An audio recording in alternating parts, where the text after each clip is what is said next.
नमस्कार सभी को। तो आज हम समझेंगे मॉडुलस ऑफ इलास्टिसिटी के बारे में। काफ़ी इम्पोर्टेंट ये इलास्टिक कांस्टेंट है जिसको समझना काफ़ी ज़रूरी है बेसिक को क्लियर करने के लिए। जो बेस होता है उसको क्लियर करने के लिए इसका बहुत इंपॉर्टेंट रोल है। अब यहाँ पर मॉडुलस ऑफ इलास्टिसिटी में मैं आपको समझाऊंगा what is second modulus of elasticity, जिसमें काफ़ी कन्फ्यूज़न रहती है जो कि अब बिल्कुल नहीं रहेगी। आप बस उस तरीके से समझते जाइए जैसे मैं समझाता जा रहा हूँ। सबसे पहले अगर मैं बात करूँ सेकेंड मॉडुलस ऑफ इलास्टिसिटी की, तो सेकेंड मॉडुलस ऑफ इलास्टिसिटी को समझने से पहले मुझे आपको थोड़ा सा आइडिया देना पड़ेगा मॉडुलस ऑफ इलास्टिसिटी का कि क्या होता है। उसको हम थोड़ा सा डिटेल में समझ लेते हैं, देन उसके बाद में मैं आपको सेकेंड मॉडुलस ऑफ इलास्टिसिटी के बारे में भी समझा दूंगा क्या चीज़ है ये। देखिए, सबसे पहले इजी वे में आपको समझाता हूँ क्या होता है एक्चुअली। तो सबसे पहले मैं आपको मॉडुलस ऑफ इलास्टिसिटी के बारे में बताता हूँ। Modulus of elasticity, modulus of elasticity ये क्लियर होते ही आपको सेकेंड भी क्लियर हो जाएगा कि सेकेंड मॉडुलस ऑफ इलास्टिसिटी क्या होता है। मॉडुलस ऑफ इलास्टिसिटी जिसको हम डिनोट करते हैं किससे, कैपिटल ई से डिनोट किया जाता है। अभी एक्चुअली होता क्या है ये मैं आपको समझाता हूँ एक्चुअली में क्या चीज़ है ये। देखिए, सेकेंड मॉडुलस ऑफ इलास्टिसिटी भी कुछ नहीं है एक तरीके से। अगर मैं कंक्रीट की बात कर रहा हूँ, देखिए हर एक मटेरियल के लिए हम मॉडुलस ऑफ इलास्टिसिटी निकालते हैं, हर एक प्रॉपर्टी के लिए वैलिड है। लेकिन यहाँ पर मैं बात करूँगा तो कंक्रीट की बात करूँगा तो जो भी बातें होंगी वो सारी कंक्रीट की होंगी, ठीक है ना। इसमें कोई भी डाउट नहीं होना चाहिए आपको। मान लीजिए ये कोई भी कंक्रीट का स्पेसिमेन है, एग्जांपल के लिए आपको समझा रहा हूँ क्या चीज़ है ये मॉडुलस ऑफ इलास्टिसिटी। मान लीजिए कंक्रीट का स्पेसिमेन है, ये कंक्रीट का स्पेसिमेन है और मैंने क्या किया है इसके ऊपर लोड अप्लाई किया, लोड अप्लाई किया। मान लीजिए पी लोड अप्लाई किया, कंप्रेसिव लोड, कंक्रीट है कंप्रेसिव लोड अप्लाई करेंगे। ये एरिया क्या है, ये मान लीजिए ये क्रॉस सेक्शन एरिया है कैपिटल ए, ये आपका क्रॉस सेक्शन एरिया है कैपिटल ए।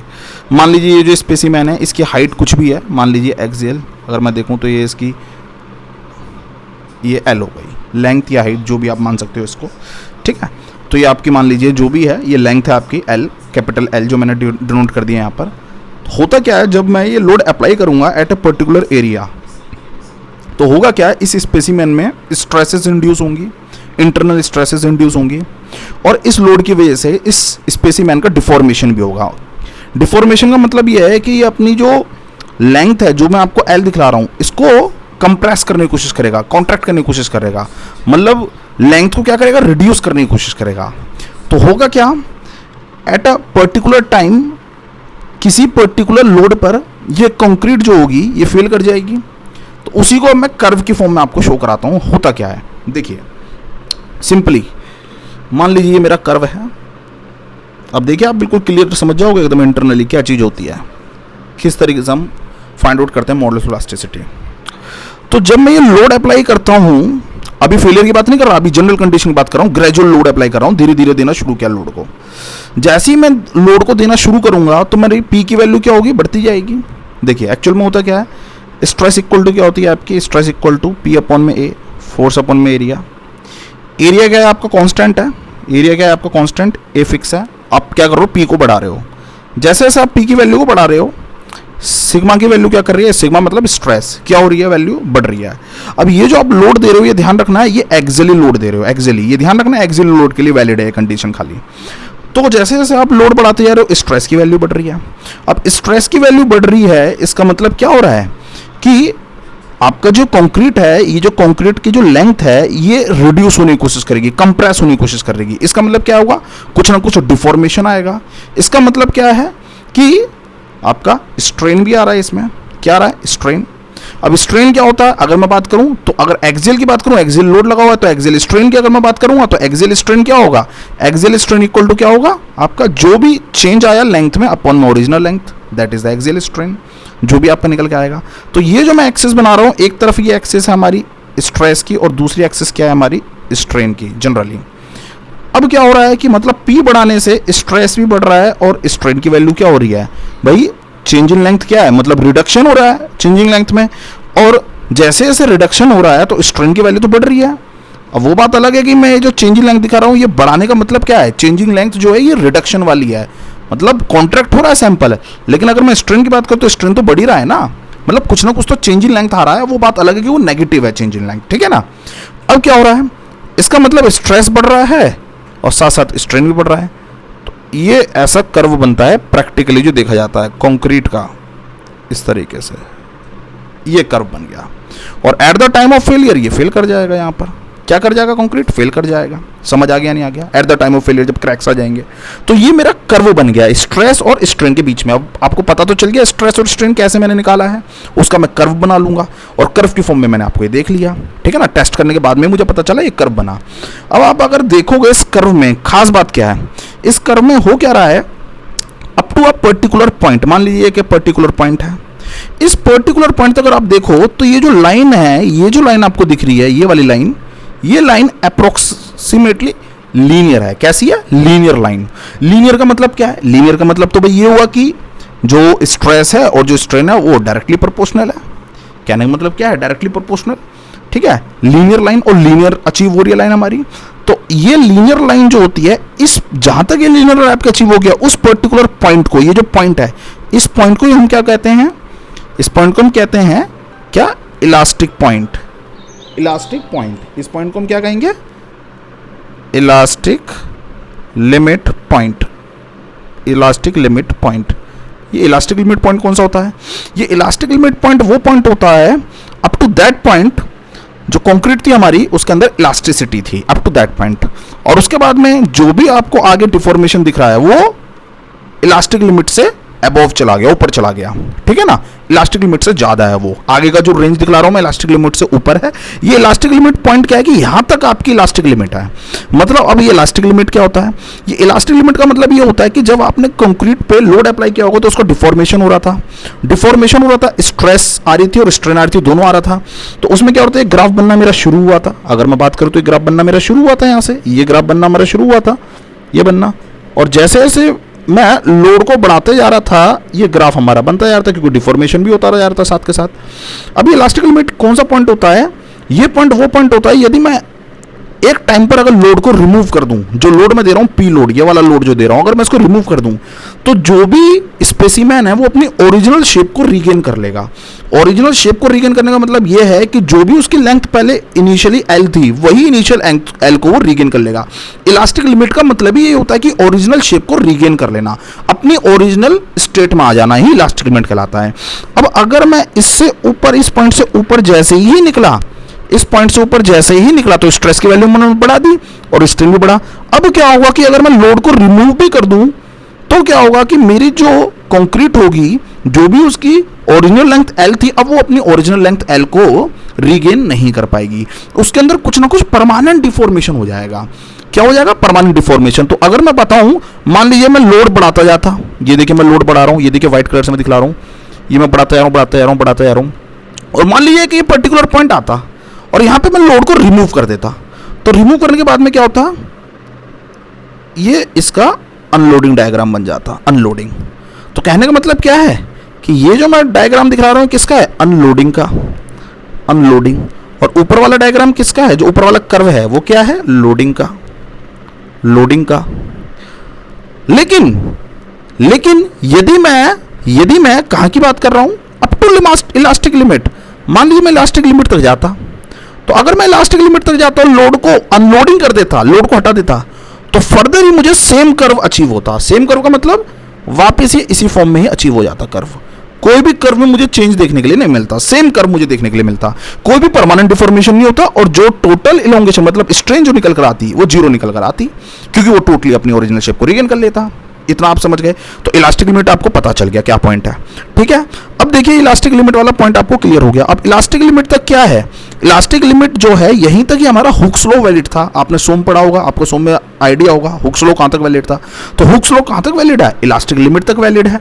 अब इलास्टिक लिमिट तक वैलिड है, इसका मतलब ही क्या है कि हुक्स लॉ क्या कहता है? अगर मैं बात बताऊं हुक्स लॉ की, तो हुक्स लॉ क्या कहता है भाई? आगे समझाता हूं आपको मैं। हुक्स लॉ क्या कहता है कि जो भी आपकी स्ट्रेस निकल के आई है डायरेक्टली प्रोपोर्शनल है स्ट्रेन के, और कहां तक वैलिड है? Valid up to elastic limit. ये ध्यान रखना, इलास्टिक लिमिट। और इसी के लिए तो हमारे यंग्स मॉडुलस ऑफ इलास्टिसिटी निकलेगा, और उसमें भी वर्ड एक यूज हो रहा है इलास्टिसिटी। ये ध्यान रखना, वो इलास्टिसिटी क्या बता रहा है कि भाई अप टू इलास्टिक लिमिट की बात कर रहे हैं। अब वो बात अलग है कि मैं उसमें मॉडिफिकेशन करूंगा और मैं अदर पॉइंट्स पे भी निकाल सकता हूं, अबव द इलास्टिक लिमिट भी बात कर सकता हूं, लेकिन अभी मैं आपको समझाने के लिए जनरल इलास्टिक लिमिट तक बात कर रहा हूं। तो ये कहां तक बात हो रही है? In elastic region. किसमें? इलास्टिक रीजन में बात हो रही है। Elastic region. तो stress is directly proportional to strain. ठीक है, तो यहां से ही अगर मैं बात करूं तो स्ट्रेस और ये प्रोपोर्शनलिटी का अगर मैं साइन हटा के इक्वल टू लाइन, तो यहां पर क्या आ गया, एक प्रोपोर्शनलिटी कांस्टेंट आएगा, और वही प्रोपोर्शनलिटी कांस्टेंट क्या होता है, E, that is Young's modulus of elasticity. तो यहां से क्या आएगी वैल्यू निकल के, स्ट्रेस अपन में स्ट्रेन। अब ये स्ट्रेस कौन सी स्ट्रेस है, एक्चुअली में ये एक्सियल स्ट्रेस है। कौन सी स्ट्रेस है, एक्सियल स्ट्रेस, जो मैंने दी थी। अरे यार एक्सियल स्ट्रेस, एक्सियल लोड दिया था, एक्सियल लोड की वजह से एक्सियल स्ट्रेस आएगी। और स्ट्रेन कौन सी है, एक्सियल स्ट्रेन, क्योंकि मैं किसकी बात कर रहा हूं, डेल्टा एल अपॉन में एल, एक्सियल स्ट्रेन। तो इसका मतलब क्या हुआ कि यंग्स मॉडुलस ऑफ इलास्टिसिटी किसका रेशियो होता है, एक्सियल स्ट्रेस अपॉन में एक्सियल स्ट्रेन। और कहां तक मैं बात करूंगा, with in elastic range, with in elastic range. ये क्लियर हो गया, ये चीज है, ये चीज ही कहलाती है यंग्स मॉडुलस ऑफ इलास्टिसिटी। ठीक है, अब देखिए अगर मैं बात करूं एक्सियल स्ट्रेस और एक्सियल स्ट्रेन का रेशियो ही तो है ये। और बात करता हूं मैं इनिशियल, देखिए शुरू में समझते हैं इस चीज को भी। अब देखिए अगर मैं बात करूं किसी भी अप टू इलास्टिक पॉइंट, अगर मैं अप टू इलास्टिक पॉइंट की बात करूं, तो यहां पर मान लीजिए ये मेरा एंगल जो है, इलास्टिक लिमिट तक बात कर रहा हूं, ये मान लीजिए एंगल मेरा थीटा है, एंगल ही मेरा थीटा है। अरे भाई कोई भी एंगल थीटा हो सकता है, ये एंगल थीटा है। अब यहां पर मैं किसी भी पॉइंट पर स्लोप निकाल सकता हूं, भाई स्लोप एंगल थीटा ही क्या है, स्लोप है। अब स्लोप निकालने का तरीका क्या होगा कि भाई एंगल थीटा अगर इलास्टिक रेंज तक देखें तो थीटा की वैल्यू तो सेम ही होगी ना। तो यहां पे मैं किसी भी पॉइंट पर अगर मैं थीटा की वैल्यू निकालूं या टेन थीटा निकालूं, तो टेन थीटा निकल के क्या आएगा, किसी भी पॉइंट पे भाई चेक कर लो, यहां पर मान लीजिए किसी भी पॉइंट पर चेक कर लेता हूं, तो टेन थीटा की वैल्यू क्या आएगी, स्ट्रेस अपॉन में स्ट्रेन। टेन थीटा ही क्या निकल कर आएगा, टेन थीटा बराबर क्या निकल कर आएगा, tan theta equal to stress upon में स्ट्रेन। अब वो स्ट्रेस की वैल्यू कुछ भी हो सकती है और स्ट्रेन की वैल्यू कुछ भी हो सकती है up to the elastic limit. अगर मैं बात करूं तो ये स्ट्रेस और अपॉन में स्ट्रेन, यही तो पहली वाली चीज जो मैंने ऊपर लिखवाई है वही तो सेम चीज है। इसका मतलब क्या है, इसका मतलब तो ये हुआ कि यही किसके बराबर है, यंग्स मॉडुलस ऑफ इलास्टिसिटी के बराबर है। इसका मतलब क्या हुआ, इसका मतलब मैं क्या कह सकता हूं कि ई जो होता है वो क्या होता है, ई जो होता है वो क्या होता है, slope of stress strain curve. भाई स्ट्रेस स्ट्रेन कर्व ही तो है स्लोप, तो स्लोप है स्ट्रेस स्ट्रेन कर्व का, ई की वैल्यू मैंने यहां से फाइंड आउट कर ली। तो समझ आ गया नहीं आ गया, ये बेसिक तरीका है समझने का कि भाई क्या चीज है ये। अब ये जो बात करूं अगर मैं इलास्टिक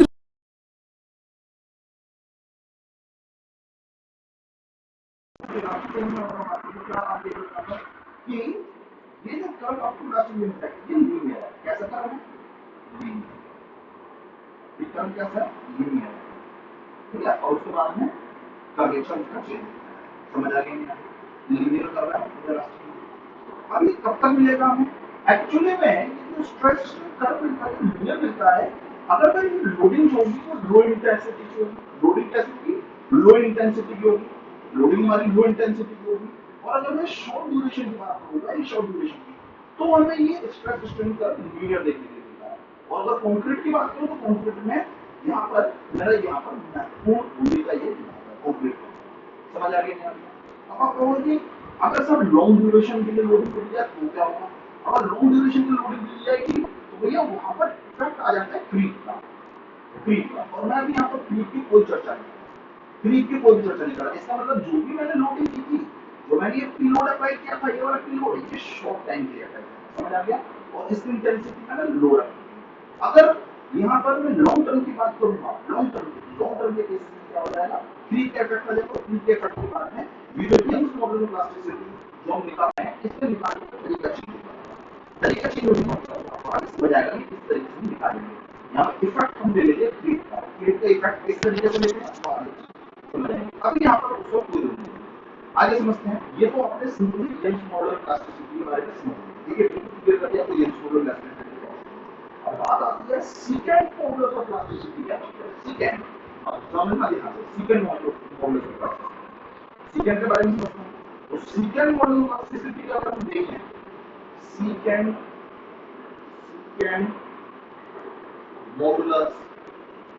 मॉडुलस ऑफ इलास्टिसिटी, ठीक है, second modulus of elasticity curve बनाऊंगा कैसे क्लियर होता है, ठीक है। एक मान लीजिए ये कर्व हमारा, अब ये सेकंड मॉडुलस ऑफ इलास्टिसिटी कितना टाइप ही है मॉडुलस ऑफ इलास्टिसिटी का, लेकिन ये मॉडिफिकेशन है। मॉडिफिकेशन मैंने क्या बताया था, अभी तक जो भी बात कर रहा था, चर्चा कर रहा था आपको elastic second model of elasticity is the type of the elasticity. Young model elasticity का एक टाइप है, ठीक है ना। मैं खाली सेकंड की बात कर रहा हूं, समझ आ रहा है। Tangent model of elasticity, initial tangent model of elasticity होता है, लेकिन यहां पर बात करूंगा सेकंड की। इस सेकंड का ही रूल आता है 456 ये प्रोफाइल। चलिए समझते हैं। यहां पर आपने ये चीज देखी, ये कर्व तो हमारा कर्वेचर कर्वेचर बात हमारा किसका कंप्लीटली देखिएगा। अब कहा गया सेकंड मॉडल का होता है actually it is a slope of line joining any point on stress strain curve to origin. ये उस लाइन का स्लोप है जो किसी भी स्ट्रेस स्ट्रेन कर्व पे किसी भी पॉइंट को ओरिजिन के साथ में जोड़ रही है। अब ये कैसे समझोगे आप, ये मान लीजिए कोई भी, देखो कर्वेचर में मैं कोई भी पॉइंट ले सकता हूं। अब मेरा इलास्टिक लिमिट से कोई मतलब नहीं है, मैं उससे ऊपर की भी बात कर सकता हूं, यही इसका मॉडिफिकेशन की बात है। मान लीजिए मैंने ये पॉइंट ले लिया, कोई कह सकता है मुझसे कि सर आप तो बोल रहे थे इलास्टिक लिमिट तक के लिए वैलिड है। भाई मैंने वही तो बता रहा हूं कि ये सेकंड मॉडुलस क्यों यूज कर रहा हूं, क्योंकि ये मॉडिफिकेशन है। अब वो बात अलग है कि हम सेकंड मॉडुलस जो यूज कर रहे हैं, अगर मैं बात करूं अप टू इलास्टिक लिमिट, तो वो चीज वही सेम निकल के आएगी जो पहले बताई थी मैंने आपको। अब मान लीजिए कोई पर्टिकुलर पॉइंट है स्ट्रेस स्ट्रेन कर्व पे और ये हमारा ओरिजिन है, तो ओरिजिन को और पर्टिकुलर पॉइंट को क्या कर दो, एक लाइन से मैच कर दो। ये हम लाइन एक ड्रॉ कर रहे हैं, ज्वाइन कर रही है इस लाइन को। इस लाइन का क्या एंगल थीटा, इस लाइन का जो स्लोप होगा, इस लाइन का जो स्लोप होगा वही क्या बताएगा, वही क्या बताएगा विद ओरिजिन, वो क्या बताएगा आपको, that is the secant modulus of elasticity. और इसको स्टैटिक मॉडुलस ऑफ इलास्टिसिटी भी बोला जाता है, क्योंकि स्टैटिक लोड के लिए निकाली जाती है, इसलिए इसको स्टैटिक लोड ऑफ इलास्टिसिटी भी बोला जाता है, स्टैटिक मॉडुलस ऑफ इलास्टिसिटी। समझ आ गया नहीं आ गया। तो अब देखिए क्या होगा यहाँ पर, अगर मैं यहाँ पर इस लाइन के लिए जो मैंने ये लाइन निकाली है, इसके लिए जो भी पॉइंट पे मैंने जोड़ दिया, ये एंगल हमारा है। अभी अगर मैं थीटा एंगल की बात करूँ तो दैट इज इक्वल टू, अगर मैं बात करूँ तो ये होता क्या है सेकंड मॉडुलस ऑफ इलास्टिसिटी, वो ध्यान से आप समझना।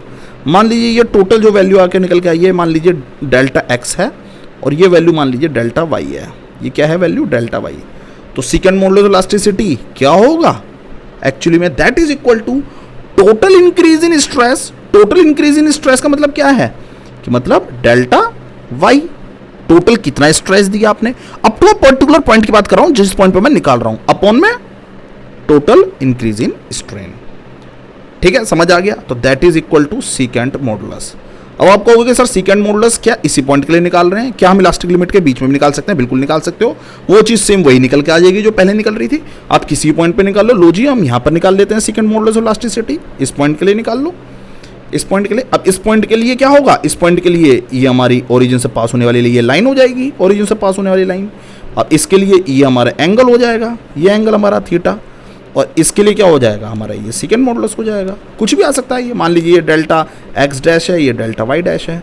तो अब हमारा क्या हो जाएगा सेकंड मॉडुलस, सेकंड कंडीशन के लिए ई एस डैश के लिए क्या हो जाएगा, डेल्टा वाई डैश अपॉन में डेल्टा एक्स डैश। समझ आ गया नहीं आ गया।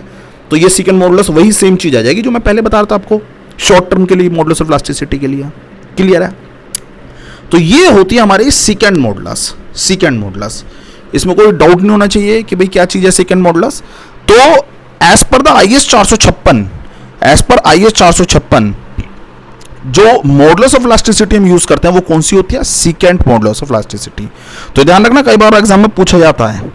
तो क्या है as per IS 456, as per IS 456, as per IS 456 क्या बोल रहे हैं, EC इज जो भी Young's modulus elasticity of concrete, EC का मतलब Young's modulus elasticity of concrete, क्या है वो is secant modulus of elasticity of elasticity. समझ आ गया नहीं आ गया, क्लियर हो गया। ये चीज में बिल्कुल भी डाउट नहीं होना चाहिए, बिल्कुल सिंपल चीज बता दी आपको सेकंड मॉडुलस ऑफ इलास्टिसिटी क्या होती है। ठीक है, तो ये क्या है, जो भी लाइन हम ज्वाइन कर रहे हैं उस लाइन का स्लोप है किसी भी पॉइंट पर। क्लियर हो गया, ये हमारी सेकंड मॉडुलस ऑफ इलास्टिसिटी है। अब बात करते हैं एज पर द IS 456 हमारी short term modulus of elasticity होती क्या है, एक्चुअल में उसकी वैल्यू कितनी होती है। एम्पेरिकल रिलेशन आपको दिया हुआ है, एम्पेरिकल फॉर्मूला तो आप निकाल सकते हो। तो आगे बात करते हैं, छोटी सी बात रह गई है अब आपकी बची हुई। तो अगर मैं बात करूं as per IS 456, as per IS 456 2000 अगर मैं बात करूं तो दैट इज EC की वैल्यू कितनी दी हुई है हमारी Young's modulus of elasticity of concrete की 5000 अंडर रूट FC के। अब FC के क्या होता है ये आपको मैं बता चुका हूं, that is equal to characteristic strength,